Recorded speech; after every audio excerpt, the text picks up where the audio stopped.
Think about it. Most modern companies are lucky if they last a decade. Political careers can be over in just a few years. But one civilization, ancient Egypt, built a system of power that lasted for 3 millennia. So how on earth did they do it? What was their secret?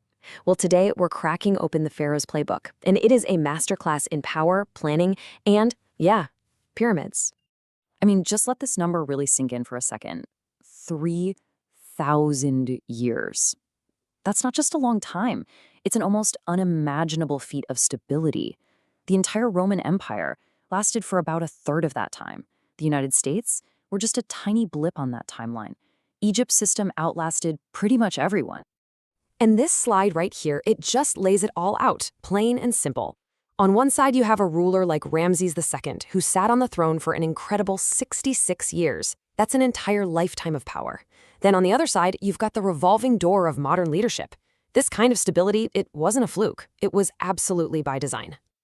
So that brings us to the big question, right? How did they do it? What was this operating system for power that was so successful? Now, it wasn't magic, and no, it wasn't aliens. It was a brilliant strategic system, and we're about to break it all down. All right, so here's our game plan. To really get how their system worked, we're going to look at their blueprint. We'll explore the 3 core pillars of their power, how they mastered resources, how they built monumental authority, and how they created a divine mandate. And then we'll see what timeless lessons their playbook holds for us today. So the first thing you have to understand is that this stability was no accident. The pharaoh's power was built on a strategic foundation of 3 interconnected pillars.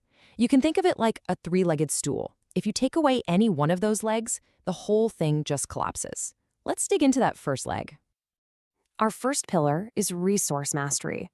You see, everything in ancient Egypt, everything, began and ended with the Nile River. But here's the genius part. The pharaohs didn't just sit back and let the river do its thing. Nope, they learned to command it, basically turning its annual flood into their greatest economic weapon. And this slide shows you just how incredibly sophisticated they were. This wasn't just basic farming, it was a massive state-level logistics operation.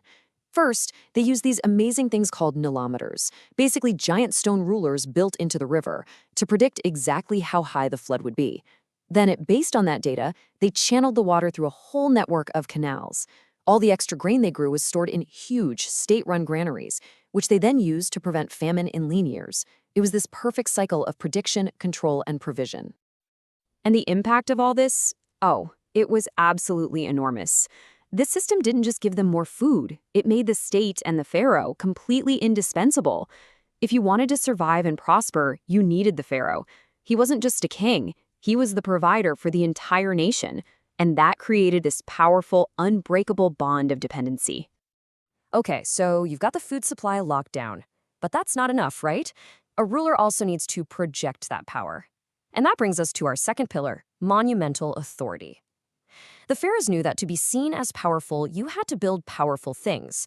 I'm talking structures so massive, so awe-inspiring that they would just blow the minds of your people and intimidate any rivals. I love this quote.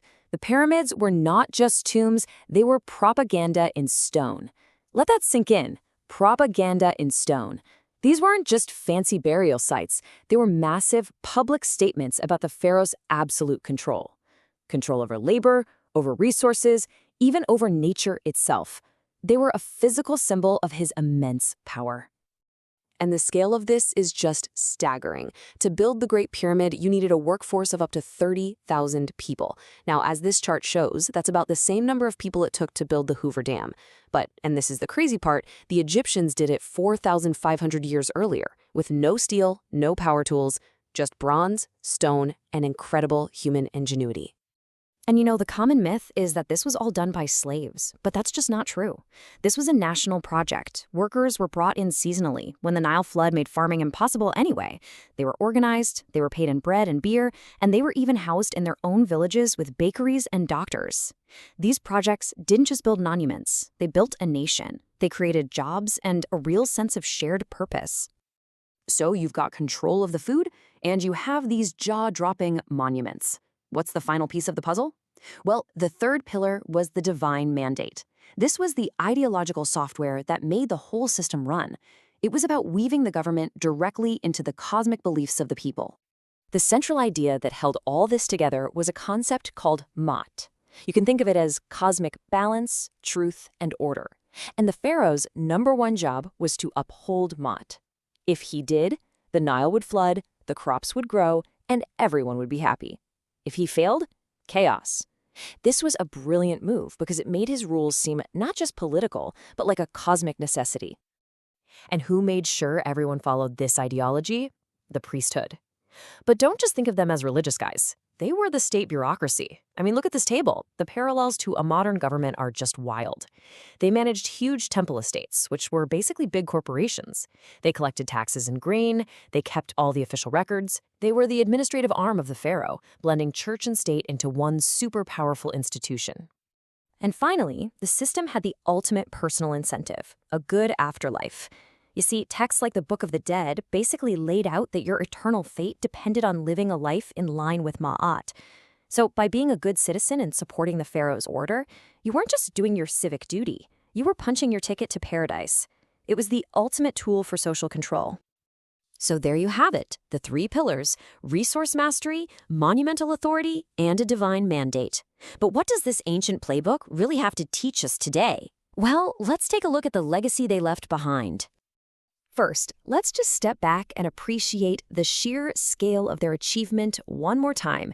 When you see Egypt's 3,000 years right next to other legendary empires, you realize their system wasn't just successful, it was in a league of its own. That incredible longevity was the direct result of those 3 pillars working in perfect harmony. And believe it or not, these core principles are still alive and well today. The pharaoh's mastery of the Nile is the blueprint for modern megadams. Their monumental projects, you can see their spirit in today's nation-defining skyscrapers. And those national granaries are the direct ancestors of our strategic food reserves.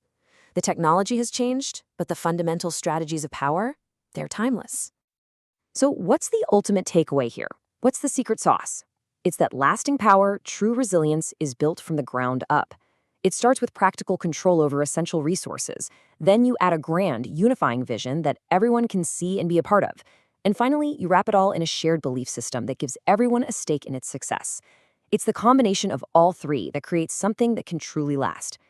And this leaves us with one final, big question, one the pharaohs, who were obsessed with eternity, would have understood completely. We might not be building pyramids out of stone, but their long-term vision is a real challenge to us. So whether you're leading a company, a team, or just your own life, what eternal legacy are you building?